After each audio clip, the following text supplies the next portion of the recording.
Welcome to Conversate, a podcast where we engage in conversation. On this week's episode, I am joined by Annika Chrestensen, and I am Pastor Kevin Bender, in case I didn't clarify that. And we have just a nice chat about growth. We talk about our growth in our family life, growth naturally. We even talk about bees. It gets pretty wild. But we also talk about God's word and the people who have planted it in us. And so we hope that you hear this today. Consider maybe the people who have planted the word in your life. And hey, keep your Annika. eyes open, Hi. For whom God Welcome is sending you to the plant cozy seed in. cream We hope couch. you enjoy it. Oftentimes we're on the brown couch. That's in Aaron's office. If you've never, listener or viewer, if you've never seen the brown couch, just take a trip to St. Peter and Paul, walk down the hallway. It's your first door on the right. That's where the brown couch is, the famous brown couch. But today, Aaron's on his way down to Wausau for a board of directors meeting. And so I have the great privilege to sit down with my friend and colleague in the faith. That's right, folks. Annika didn't know this was coming. I didn't. Annika Chrestensen. Hey, Hi. I gotta drink my coffee now. I'm thirsty. Yeah, so I just said your name, but that means something to some people at this church. But honestly, there's probably stuff that I don't even know about you, Annika. So why don't you help me out? Let me know, Annika. Why don't you tell me, when did you first get connected to this church? And who is the first person who is not a pastor that you remember meeting here? Let's see. So we moved up in 2005 from Flint. And the first person that was not a pastor, I don't know. It might have been maybe like Gene and Don Kuiper. Oh, no kidding. Yeah. Oh, they'd be nice to meet. Yeah, As a yeah. first timer. They make me laugh. Sorry a lot. if it was somebody else, but I... Yeah, someone is out there right now listening saying, "Oh, you don't remember the donut we had in 2005?" They probably didn't even have donuts in 2005. Well, maybe they did. I used to hear there was like... Well, they did, but the girls were really little, and we didn't let them have donuts, so we didn't stick around. Yeah, sounds like my kids. Poor things. I heard that back in the day they had like deviled eggs and stuff. That was not too far back. Man, how the times are changing, Annika. Yeah. So you came up to that. What brought you up to the Upper Peninsula? Jed got a job up here. Really? Yeah. Okay. Well, it was my parents were living up here, and it was basically whichever one of us got a job up here first, we'd move. Oh, no kidding. Jed won. Is that Yeah, right? yeah. But So- you guys were both like targeting the Upper Peninsula? Yeah. Okay. That's funny. I was just talking to some other folks who were graduating from Michigan Tech and made a bet with each other of like one wanted to stay and one wanted to get out. Yeah. You know? And so they made a bet, whoever gets a job first, that's what we do. Yeah. And they're still here. So, I love it. which we're thankful. Good to have you Yeah. guys. I don't know if they listen to this, but if you are listening, you know who you are. Cool. So 2005, you guys come up from Flint for Jed. And Jed works in like, what's kind of like environmental stuff, right? Yeah. Okay. Yeah. I know, it's very secret. We don't need to flesh it out any more than that. He likes to play in dirt. Hey, well, he's not the only one. So the little bit I know about Annika is, I know more than just this little bit, but one thing is you like to play in the dirt, right? I do. Okay. In a different way. Yeah. So what does your playing in the dirt look like? Planting seeds. Plants, seeds. Digging around, pulling out weeds. And when did you start doing that? I don't know. Probably helping my mom with gardens as a kid. But on my own, I probably started right away. Like digging around in the dirt. No kidding. So, okay, yeah. So when you were young, your mother had a garden? Yep. Okay. And you helped her in the garden? Yeah. And then when you left home, I'm trying to think of I got my own garden. You got your own garden. All right. Annika's garden. And then you just kept doing it. Yeah. Yeah. And now this is the crazy thing is you're infecting my children because Lily came home yesterday with some seeds that she got. Out of my garden. Out of your garden. Yeah. And so you're raising up a whole new generation of gardeners, Yeah. Annika. Very cool. Spreading the seeds. Spreading the seeds. But that's not all you do. You also beekeep. Yeah. Are the bees still alive? Oh, they flew away. No. They Well, stung me in November and flew away. So no bees right now. I'm hoping this is not what my experience will be when I was going to say something like, that's what a bee does when it grows up. It flies away. You did your job. The entire hive. But but I don't know if that's how it's supposed to work with bees. And I hope my kids don't sting me, when they... Yeah. Oh, that's another fun thing about Annika, though. So you have... 3 kids. 3 kids. Yeah. Kaisa, Kira, Jordan. In that order? Yep. Sweet. Got the order right. Yeah. And they're all kind of growing up and doing the same thing as the bees, Yeah. other than the stinging. Except for the leaving. Yeah, that's They're good. still here. Oh, good. Oh, they're stinging you. They're just around. Yeah. Good. Oh, and last fun fact about Annika is she is an avid broom ball player. A little less avid than I used to be, but it's still fun. Yeah, we had a game a couple days ago. It was our second weekend playing. Well, okay, but no. So you played. When was the last time you played broom ball before this season? When I was still a student at Tech. All right. So only a couple years ago. Yeah, a few. Nice. All right. Well, that's all the light stuff I have, guys. So now I'm going to transition into the heavy stuff. That's what that song indicates. No, it's not much of a transition. It's kind of in the same vein. You're talking about planting seeds. You're talking about digging in the dirt. You're even talking about the impact that your mom had on you in terms of gardening. The theme this week for worship, we've been going through this kind of series on the upside down kingdom, we've called it, where we're looking at different facets of God's kingdom that look different than the world. And our, I think, 6-week sermon series on this, or maybe it's 7. This is not an exhaustive list. There are probably more things we could figure out that are like, wait, hey, that's different, because God's always doing kind of different stuff. But this week we were talking about growth in the kingdom of God. And so fitting that someone with a green thumb should come in and enlighten us.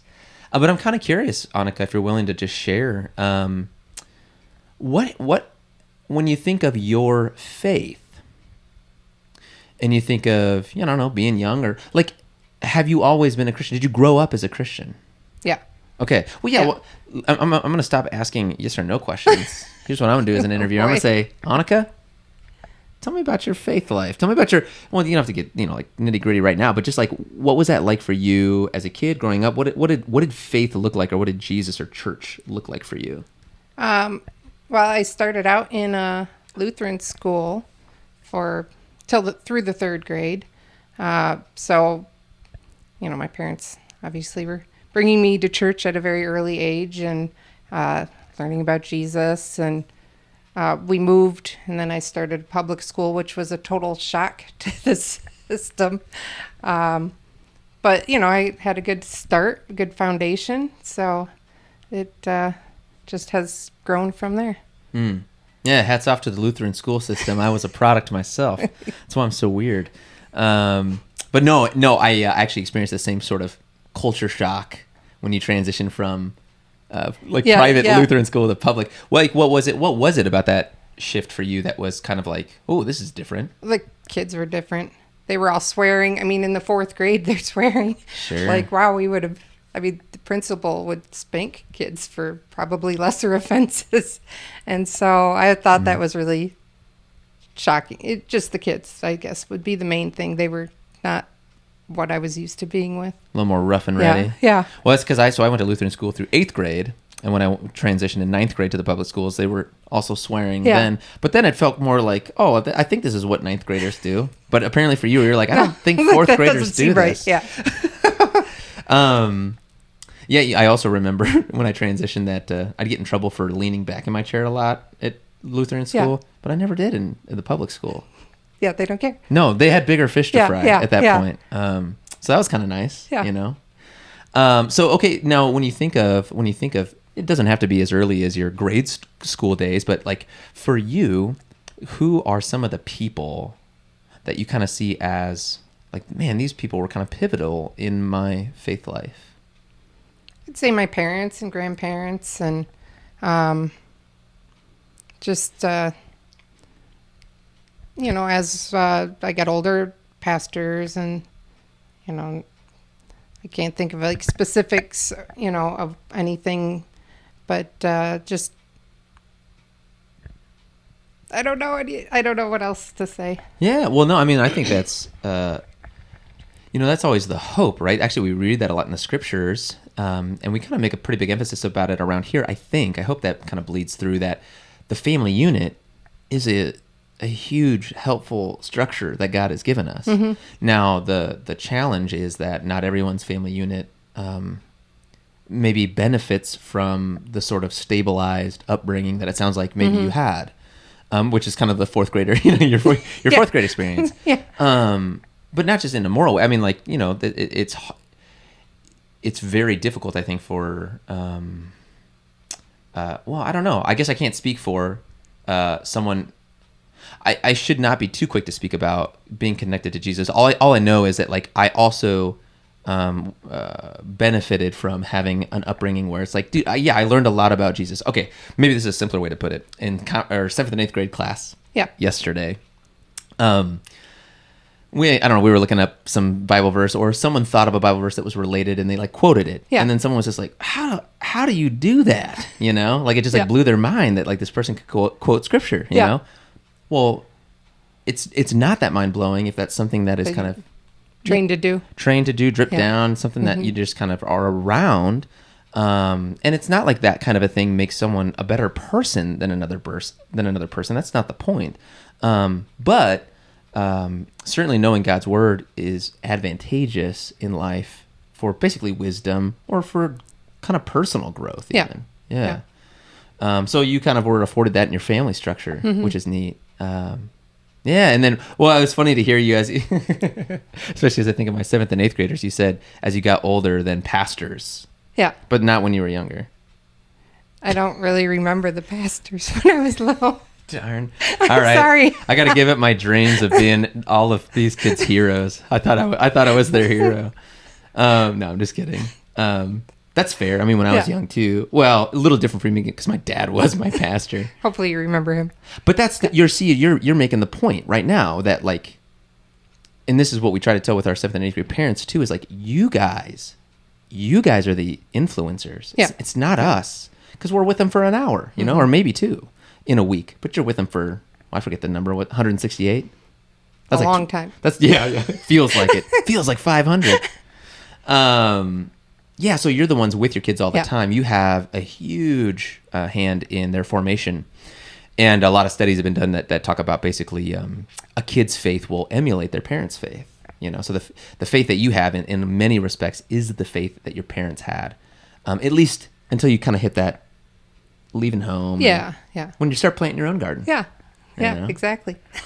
So, I mean, when you think about your spiritual life now then, let's transition to, so you grew up, you had a nice family structure, so you got a good foundation in the faith. But then you do hit that, what'd you do, like, when did you, to put it in Annika life language, when did you leave the hive? When did you buzz away from your folks?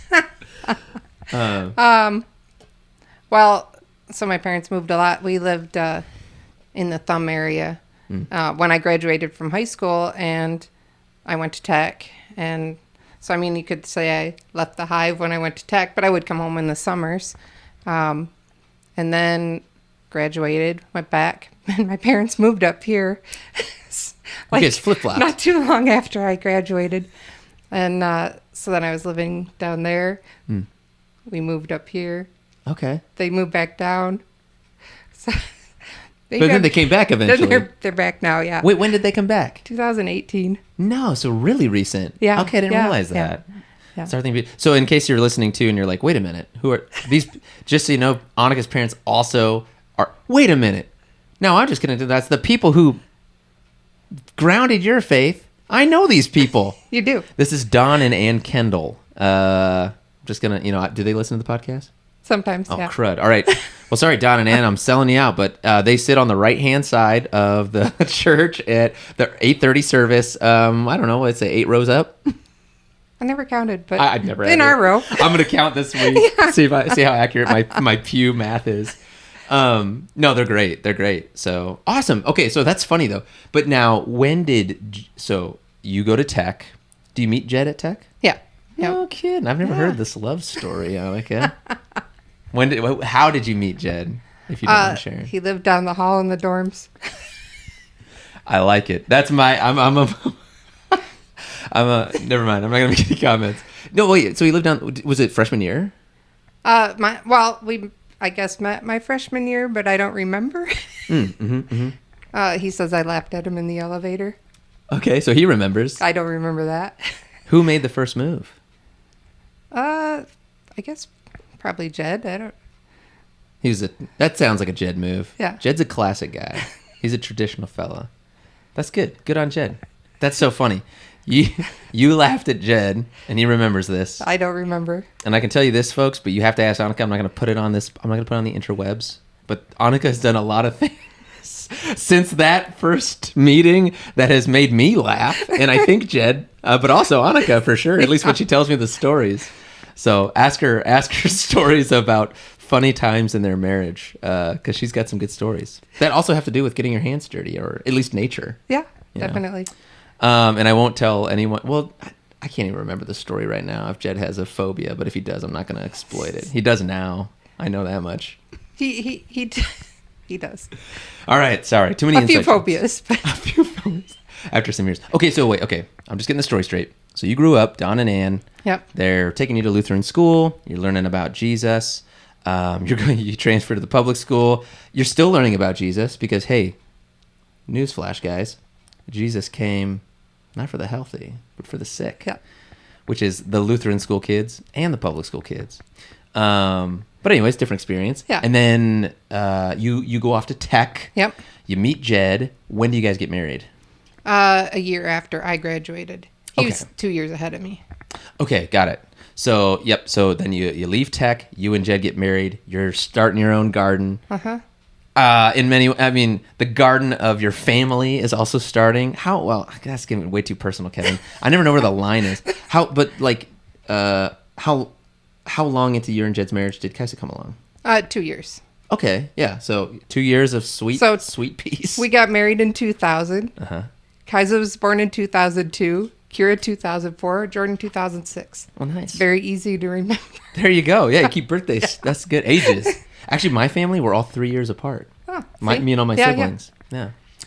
And when you became a parent of a kid, and like, I don't know, at what point did it dawn on you that you're like, oh my gosh, just like Don and Ann and my grandparents fed into me, now I'm doing this for my kid. Like, does that, well, because here's some other, this is something I haven't really experienced since I've been here, but like you formerly, and still, okay, not even formally, you are actively involved here at St. Peter and Paul. Well, just tell us some of the ways you've been involved here. It's a lot, I know. I guess I helped out with the youth group for a while, and done a lot of Lenten and Advent dinners. On Sundays? Oh, yeah, on the praise team on Sundays. You'll see her up front, rocking the violin. Trying. Rocking. And then I guess Sunday school and VBS. Yeah, look at this. It's a lot. Folks, if you're watching right now, you're staring at a I don't know what the word stalwart means, but I think it sounds cool. I think it means you're like a pillar of something. I don't know. But anyways, you do a lot around here, Annika. But you also do a lot with kids, young people. So like, but were you doing that before Kaisa came around? Or like, when did you get involved in youth activity? Well, I mean, I taught high school for a while. So that's what I started, or my first job was teaching. So, no kidding. And then had Kaisa, so was still teaching even with Kira. And then when Jed got the job up here, I moved in. That's when I stopped teaching. So do you miss that? I did for a while, but now I'm like, see what else I want to do. Sure. Yeah. I mean, you've discovered other hobbies and interests. And you also, I mean, you did teach your kids, right? Yeah. Yeah. But so then, okay, so you had an education background. You were a teacher. So you're used to teaching youth, but do you feel like it's different to teach? Well, I don't know. What subjects did you teach in school? Math and physics. Math and physics. That makes sense. You went to Tech. Cool. But yeah, but do you feel like it's different when you're thinking of teaching faith, or do you feel like it's similar? I think it's similar. Yeah. Teaching is, you're just teaching what you know to other people. Mm-hmm. So it's this, you obviously do it in different ways, but the process is still similar. A lot of, I like the old school of a lot of repetition, and it seems to help. The more you say the same thing over and over, the more they remember. So. Absolutely. Yeah. Even it's kind of interesting when you get around folks who are like losing their, memory and such, those things that are super ingrained. Yeah. You start saying the creed, with somebody, and they'll pop the whole, and usually I got to, glance at the hymnal, just make sure I don't say the wrong creed, Yeah, I have that problem sometimes. Start saying the wrong one. Oh, Lord and Giver of Life. Crud, we're on that one, Yeah, I was just with a shut-in the other week, and, it's not like I know people, how familiar those kinds of things are for people until you try it. Mm-hmm. But, oh, man, just came right back to them, They just went. Yeah. Yeah, okay. Yep. So some of the same principles of education, you feel like there's a lot of crossover. Yep. And that makes sense. I think, too, did you like teaching physics and math? Oh yeah, it was fun. Are you a big math person? I like math. Do you ever talk to Peter Pietala? Not very often, no. Yeah, because he's a late service guy. That's a problem. Big church. He likes math. That's all I know. Well, that's not all I know about Peter. He likes jokes too. But I that's something I found too. When you're really passionate about something, it makes it easier. To teach it. Yeah. You're kind of I don't know, excited, I guess, to pass on the things that you have learned, know. And if you know it well, it's easier to teach it. Yeah. And the more you teach it, the more you know too. You know what? You're right. They say that actually the best way to learn is to teach. Yeah. Which is sounds so backwards, but it's true. Yeah. No, I definitely learned more while I taught. Even when I'm teaching the Sunday school kids, because you have to look it up and make sure you're saying everything correctly, and then you're repeating it a bunch of times, so then it's just ingrained in your head more too. Yeah. Okay. So you have found, that even teaching these young ones has been a place for spiritual growth for you. Yeah. Yeah. And then I know too, one other ministry area that you're involved in is you have a group of people that meet at your house. Oh, yeah. And study, I think right now, Revelation. Yeah. Some heavy stuff. But yeah, how's that experience been for you in terms of faith growth? How do you like that setting? That's a different setting than teaching Sunday school or youth. Well, that, I guess I'm probably learning more from everyone else, getting everyone else's perspectives on things that's like, oh, well, I didn't realize that's what that verse meant. And so it just seems to, I don't know, help me understand better by doing that. Mm-hmm. And it's a fun group, and everybody gets really talkative. We get sidetracked a lot, but it's fun. Yeah. Are there people in that group too that before hanging out in that setting,